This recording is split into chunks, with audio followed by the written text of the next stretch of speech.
come all the way from the East Coast, come up through service as a veteran, worked as a community advocate, worked with NAACP and other kinds of advocacy organizations, served in the legislature.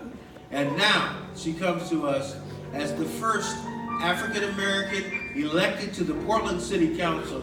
Please stand up and greet Joanne Hardesty.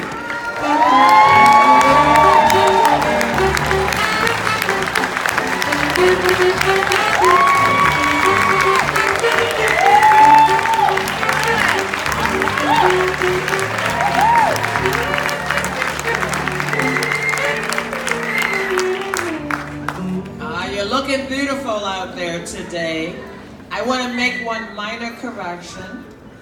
There actually were 2 African-American men who've served on the Portland City Council.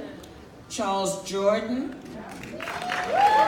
was the first, and Dick Bogle was the second. But you are absolutely correct. I am the first African-American woman to serve.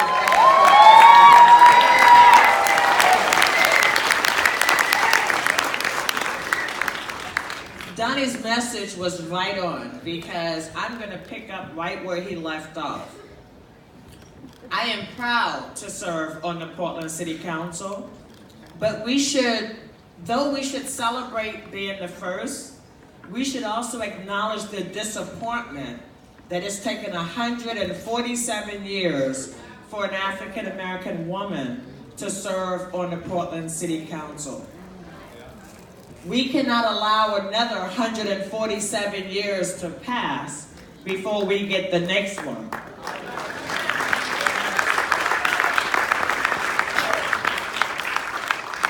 I stand on the shoulders of Gladys McCoy and Bill McCoy.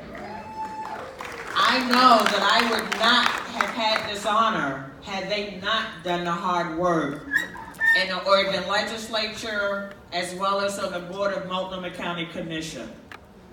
I do not take this responsibility lightly. I understand that this seat is not about me.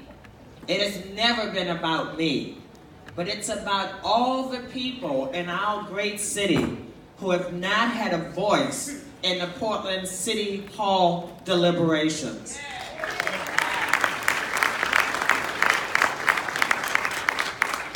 You may know that this week I made a couple of people uncomfortable when I spoke about how white privilege is limiting other people's voices from being heard in Portland City Council.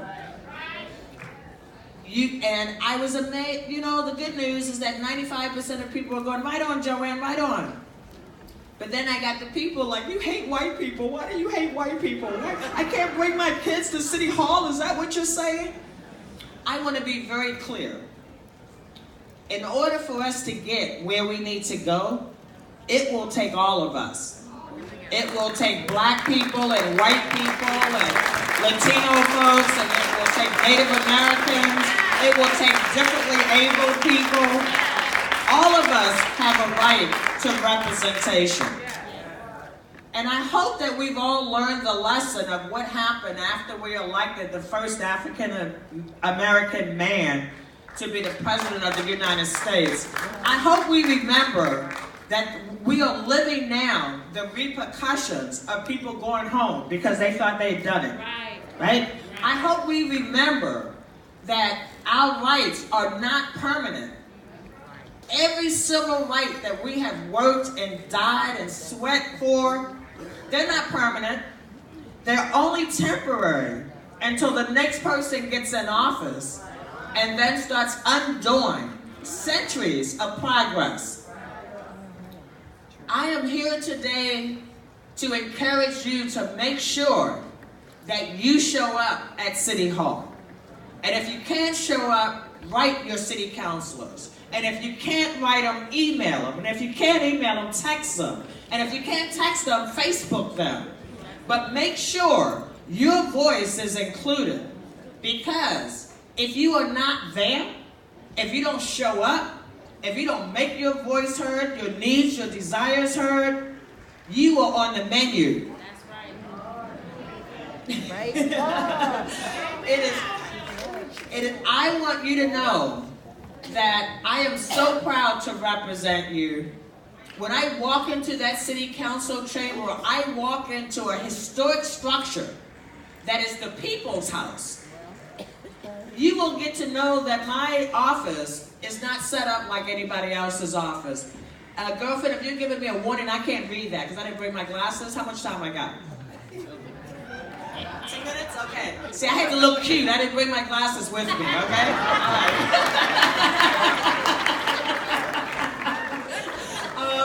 I want you to know that you will see that my office is a little different than most City Hall offices. In fact, my community organizer, Matt, is in the audience. Matt, stand up. Now, Matt's my organizer.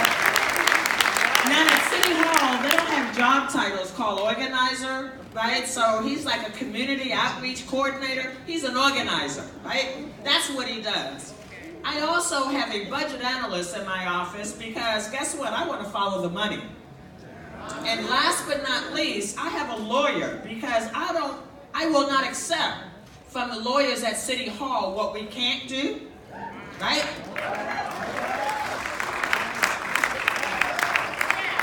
But I can only do it if you show up, if you hold us accountable, and you make sure that we are serving all the people of the city of Portland.